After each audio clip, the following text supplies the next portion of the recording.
So welcome to this morning session on punctuation. As you know, we're doing a series of bite-sized sessions today, so short, sharp sessions to go over some of the key topics. And the thing that often gets fed back to us is punctuation. It's one part of English that people sometimes need more support on, particularly related to English writing, obviously getting your punctuation right in the writing. So in this session, I'm going to try and look at some of the key punctuation that we use in writing. Obviously, I can't go through everything, but I'm going to go through the rules of some of the key punctuation that we use. And also, hopefully, you can take away some top tips for you to use in your own writing going forward.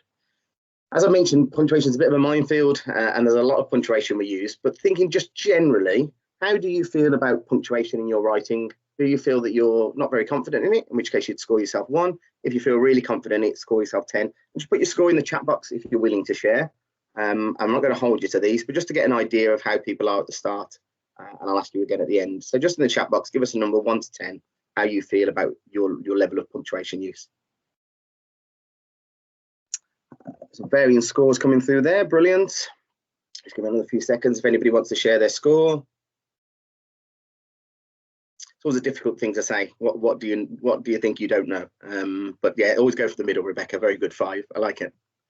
So I'm going to ask you first of all a question. Again, if you can put in the chat box, how many different types of punctuation that you know? Maybe any that you particularly struggle with or you're aware of. Can anybody list me some different types of punctuation in the chat box?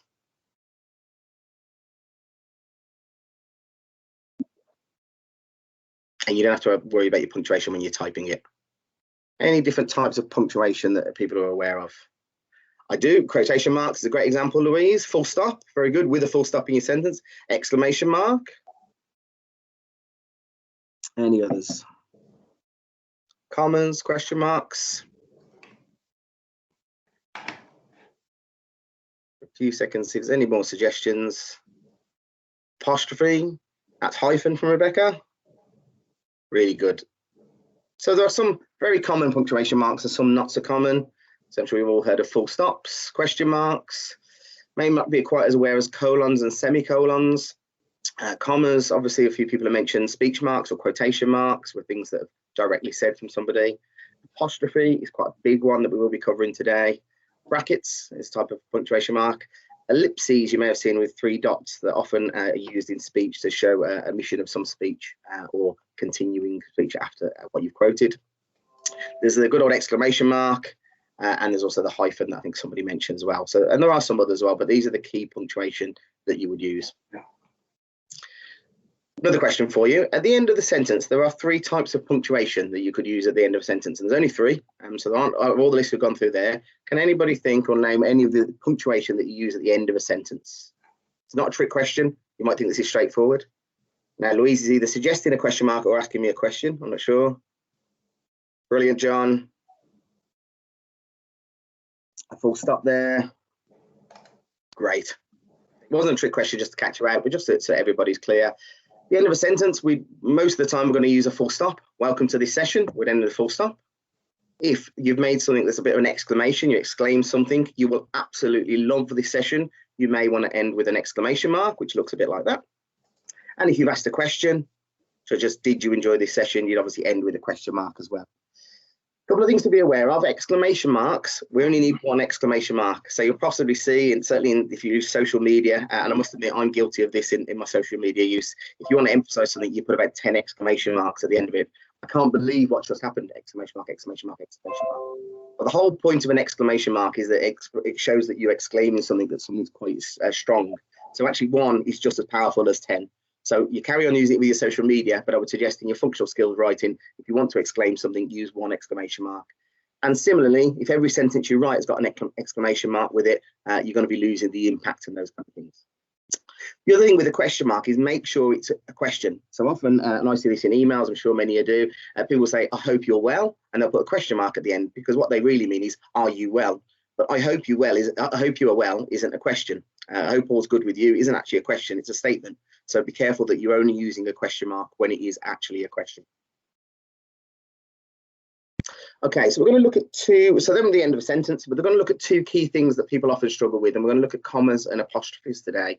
And I'm aware there are lots of other punctuation, so we'll maybe cover those in future bite-sized sessions, and there are further support. But commas and apostrophes are the things that people often say they struggle with. or people often feel that they get wrong.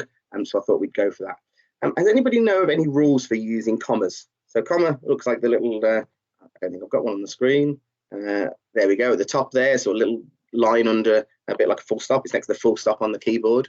Any idea when you use commas or any rules relating to use of commas? Can you think back to school or anything you're aware of? Anybody?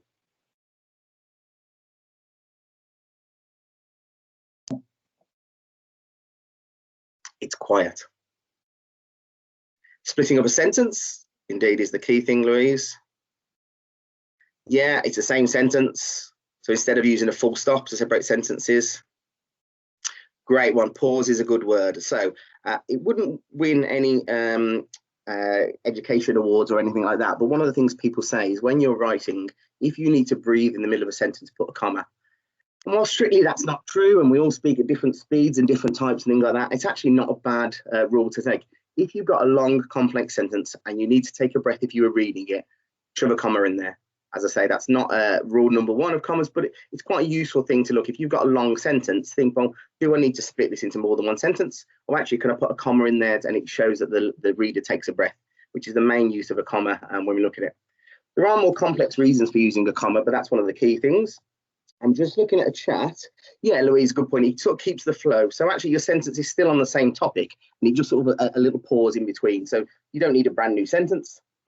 You may have seen when children write, I've got 2 young children, when they write short sentences. I went to the shops, I bought an apple, I was hungry. But actually you could turn that into a sentence. I went to the shops to buy an apple, comma, because I was hungry. So I'm giving the same information over, but in one sentence, and I'm using a comma to split it up. I don't think anybody said in the chat, but one of the key things that people often come up with commas is in lists. And that's true if you need to separate a word or a list. So sticking with the shop idea, he bought apples, pears and oranges. And to separate my items in a list, I've got a comma between apples and pears. And we don't often put a comma at the end. So we've got apples, comma, and then pears and oranges. And we don't need another comma after pears. But if we had 10 things in the list, we'd separate them all with commas. This idea of putting a comma before and again, if you think back to school, I was always taught never put a comma before and. Well, actually, that's not true. You can put a comma before and if it helps avoid confusion. So if you look at the 2 sentences at the bottom there, I've got I love my parents, Lady Gaga and Elvis. So my first example is I love my parents. That's my first part of my sentence. And my second part of my sentence is Lady Gaga and Elvis, suggesting that Lady Gaga and Elvis are my parents. And they're not, I'm afraid to say. However, if I split up with a comma beforehand, so I've got 2 commas in the sentence, I love my parents, Lady Gaga, and Elvis. And that's showing that I've created a list of 3 things, my parents, Lady Gaga, and Elvis, whereas the first one suggests that Lady Gaga and Elvis are my parents. So the rule, as some people say, of not putting a comma before and is fine. You are able to do it as long as it makes the sense clear in the sentence. In the top one, I bought apples, pears, and oranges. I don't read a comma before and because it makes no difference whether it's there or not, so it's not necessary. But the bottom example, it does. Some other reasons for using commas. Often to separate introductory words or phrases in a sentence. So it's a good example of a complex sentence. As night approached, the storm worsened. And again, my sentence is talking about one thing. It's talking about the storm of a night. But actually, I've got sort of 2 parts to it. So my introduction is that night is approaching. And the second half is the storm's getting worse. So as night approached, comma, the storm worsened. And again, just naturally reading that, if I read, as night approached, the storm worsened, works fine. But to give it a bit more effect, as night approached, the storm worsened. So naturally, I'd have a break within there, and that's where my comma goes. Could be to add more information or clarity. So The Village, which won the title last year, was again nominated Best in Kent. So one of the other punctuation marks was talked about was brackets. We could easily use brackets in there instead. So The Village, and then in brackets, which won the title last year, was again nominated in Kent. In this case, I've just used commas to separate that sort of middle part of extra information in the sentence. Direct speech is a key thing. We talked about speech or quotation marks. So that house there, Andrew explained, is where I grew up. And we use commas at the end of the first part of sentence and after Andrew explained before we start the new part of a quote. So that's quite key to make sure that you're splitting up with who said what in between either side of that quotation marks. There's some key examples there.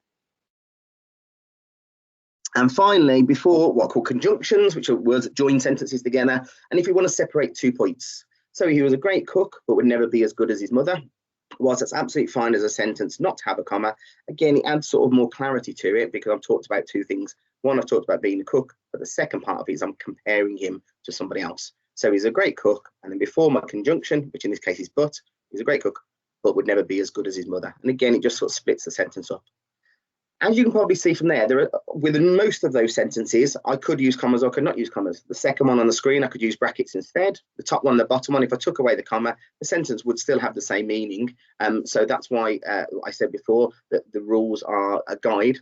But if you want to use them, they do. Certainly the way you read them just gives a bit of extra details to those sentences. I've got a question there. So will you be marked down if the comma hasn't added? Very good question. So if the sentence, so the first one and the bottom one, if I put a comma or not, it wouldn't make a difference because, as I say, the comma adds to the sentence, but it also, the sentence still works. He was a great cook, but would never be as good as his mother. Works whether it's got a comma or not.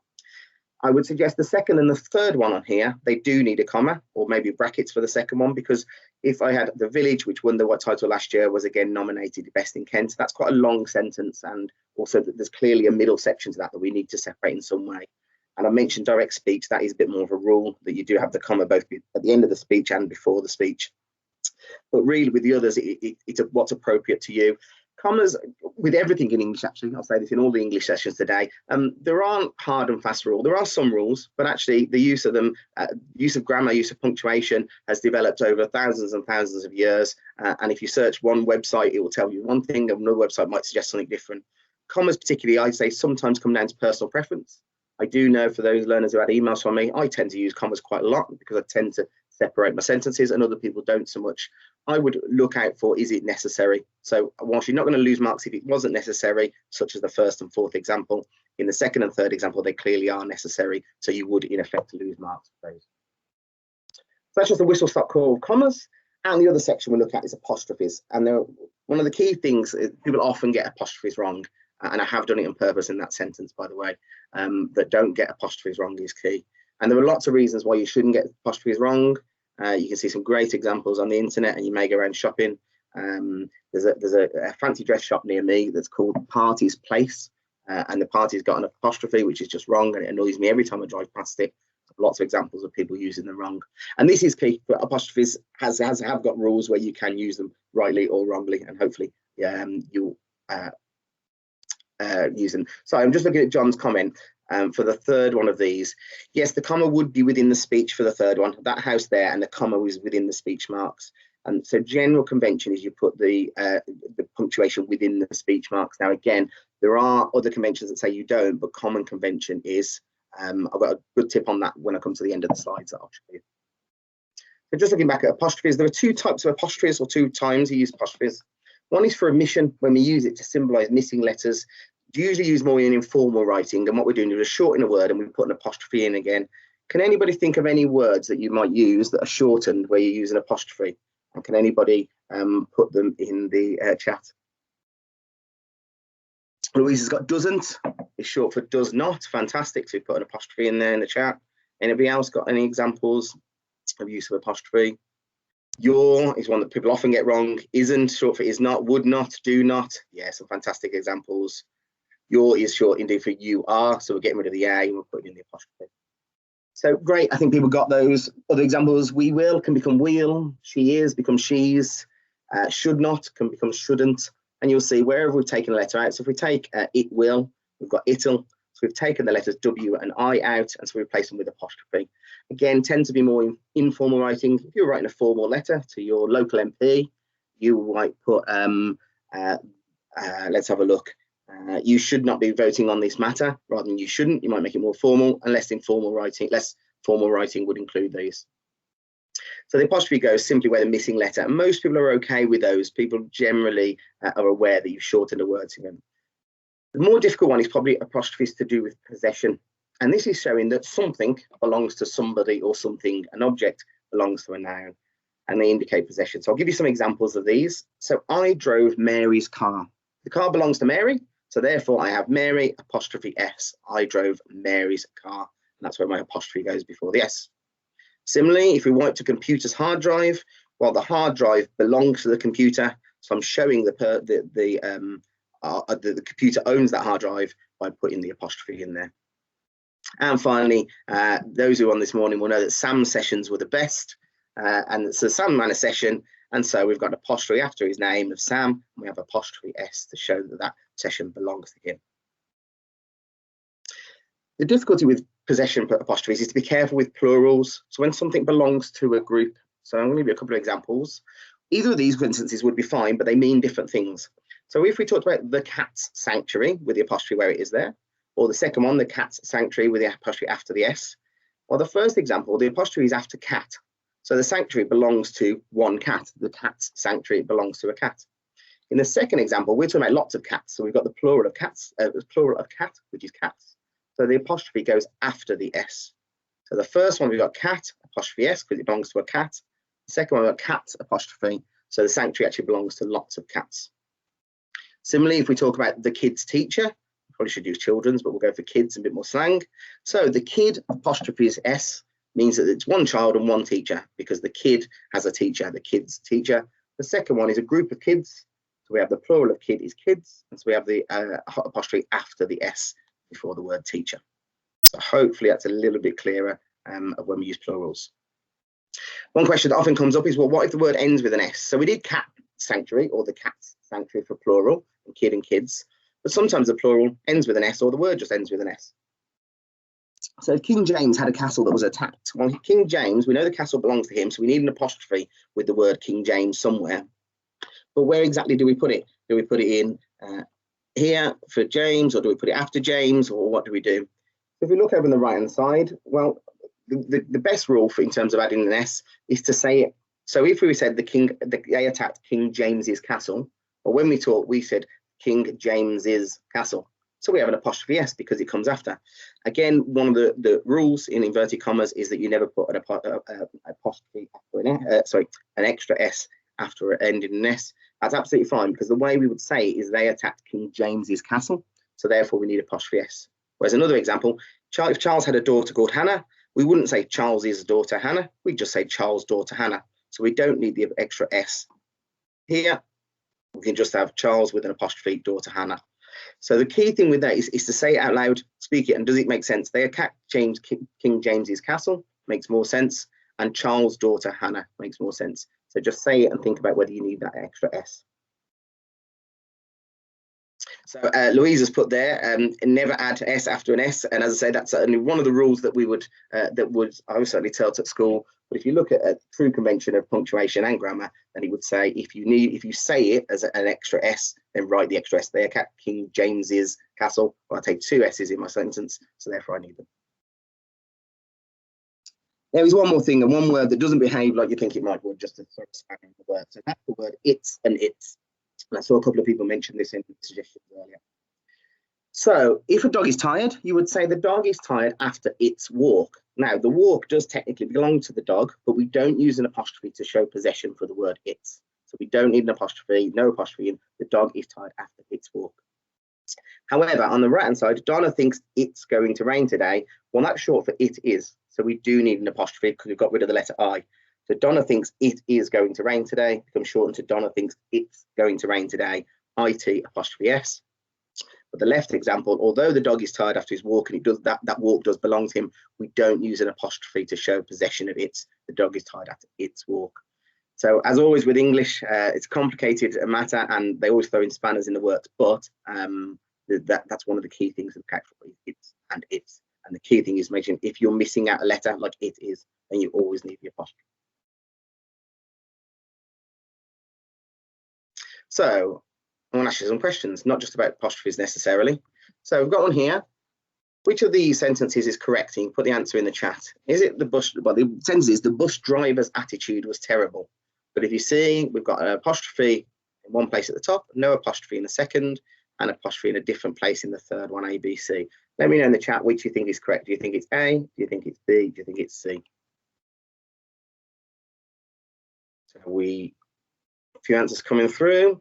We know it's not B because we definitely need an apostrophe because the attitude belongs to the bus driver. So we know there's a possession in there. And we're only talking about one bus driver.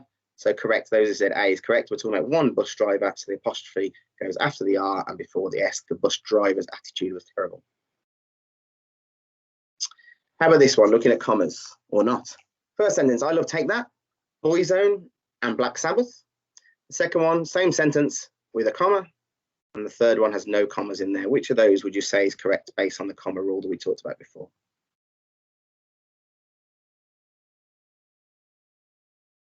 Your suggestions for B coming in. Great. As much as a mix it would be, if you did love Take That, Boyzone and Sabbath and Black Sabbath, then you've got a comma after Take That because you're in a list. We don't need a comma after Boyzone and Black Sabbath because it still makes sense. The top one doesn't make sense because if we take the middle sentence on its own, it just says the word Boyzone is no good. And the third one, it just flowed into each other and isn't showing it's a list. Brilliant. A couple of things in here then. So the sentence is, Adam said, can I borrow your pen? Anybody spot whether A, B, or C is correct in this instance? Adam said, can I borrow your pen? A couple of things you're looking for here. A couple of different answers. And there is quite a few things to look here. So I mentioned about speech, that you would always have a comma before the speech or after the speech. So the correct answer is B. We've got Adam said, and then we need a comma before we start our speech. And can I borrow your pen? Question mark, because it is a question. So it can't be C because can I borrow your pen is a question. So therefore we put the question mark there. And the last question to ask you then, I can't wait for this session to finish, with an exclamation mark to its hand. So we've got an apostrophe, no apostrophe in the first one, and different apostrophe places for B and C. Which of those would you say is correct?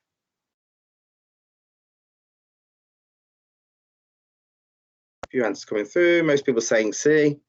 Of course, there's no correct answer here because you can't wait for the session to finish. You want it to continue. But if you did want to say that, then indeed it would be can't is short for cannot. So I can't wait for the session to finish, C, with the apostrophe between the N and T because we're getting rid of the extra N and an O. I cannot wait for this session to finish. Fantastic. And I'm going to give you some personal top tips here. Just 5 top tips for you to take away for punctuation. One of the things is only use punctuation if necessary. So if you're reading a sentence and you put a lot of punctuation in, I'll own up personally, I know I overuse both exclamation marks and commas, which is my style of writing. I often have to go back to a piece of work I've written, and I've written 4 exclamation marks in one paragraph, and that's just too much. So I'm only using it, and it's not necessary it loses the point there. So only use punctuation if necessary. If you're not sure, don't do it. So one of the things I would strongly suggest is it's worse to put in punctuation that's wrong than to miss punctuation out. So if you're not sure whether that needs a comma or not, then don't put the comma in, because if you can read it without the comma perfectly well, fine. If you're not sure about where the speech goes, or maybe you're not sure what speech, don't include speech in that sentence and remove it and don't do it. So you're better not to include things or find a different way of saying something than basically guessing. Keys, be consistent. So I mentioned there are certain rules, things like the use of commas and punctuation and apostrophes, but I also said sometimes it's personal preference. Let's take commas, for example. And so if you tend to use commas in your sentence, do that throughout your piece of work. Don't use commas in the first paragraph, and the second one, do loads of short sentences split up by full stops. Be consistent in what you're writing. Big thing for punctuation and grammar, actually. Read it out loud. Does it make sense? When you read it out loud. If you've got a question, if you asked a question when you're reading it, have you got a question mark at the end? This is a great session, something to say. This is a great session is a question, and obviously you're saying it in a different way. So which one do I want to do? So reading it out loud. Now, if you're in a test and there's 30 other people in the room, you have to say it under your breath a little bit. But a key thing for punctuation is read it. Does it make sense? Take a breath where the comma is, and again, does that make sense? And once you can't do this in a test, if in doubt, Google it. And that's a very quick and easy thing for me to say, but it's true. And actually, you don't necessarily have to look at the rules. One of the things you can often do is go to a recognised website. Something like BBC News is very good. So I missed who it was. It might have been John earlier asked about putting punctuation inside or outside of speech marks. If you go to the BBC News website straight after this session and look at the first article, there will be something speech in there. You'll see they've put their punctuation inside the speech marks. So that's a standard convention. And you might look at other websites, and actually, particularly if you're looking at maybe American websites or older websites that have different suggestions, there's usually different suggestions for academic writing as opposed to fiction writing, for example. But if in doubt, Google it and have a look. Again, you can't do that in the test, unfortunately, but have a look and see what people do and go, right, I understand what they've done there and why they've done it. And just, if you're reading a newspaper or a magazine later, again, look out for some of the punctuation. Where do they use commas? Have they used apostrophes correctly? Have they got exclamation marks to explain things? So punctuation is a massive area. So this was only a whistle-stop tour, as I said, but hopefully we've talked about some of the key punctuation. Hopefully you've now got a bit more idea about the rules of commas and apostrophes particularly, and we did talk about end of sentence punctuation. And there's some top tips for you to take away there. Is I would definitely suggest the key one being read it aloud. If you read something, read it with the punctuation and see if you think that makes sense or not. So just before we finish, I asked you at the start to rate yourself between 1 and 10 in punctuation. Can you give me your score in the chat bar, whether you think where you are now, are you higher, are you lower? While you're doing that, I see Eloise has asked about colons and semicolons. Yes, most definitely. There is actually a hidden slide on those in this, but I knew that I would run out of time for it. So I will definitely include that in a future one. I will mention things like, again, going back to one of the top tips, only use it if it's necessary, and if you're not sure, don't do it. If you're not sure how to use semicolons and colons, don't use them. You can easily do a large piece of text, certainly in your functional skills test. You could do that quite easily without using colons or semicolons. If you use them, they can add meaning and can help your work, but don't feel that you have to. They're not essential. So yeah, but I will use them. Yeah, really good. If you're not sure, don't use them. Brilliant. Thanks very much for your ratings, everybody. As I say, hope you feel a little bit more confident. If not, then there's a lot to work out there. Whoever your functional skills tutor is, be it myself, Sam, Eamon, Asia, or whoever it might be, speak to them if you're not sure about any of these topics or you want some more. We do have some very good learning on punctuation on Skills Forward. We've actually got an extra standalone piece of online learning about punctuation that's very good as well. And as you can imagine, there's a billion and one websites and YouTube videos out there you can watch. So have a look or speak to us and we can point you in the right direction. Thanks for joining the session. As I said, I will stay on for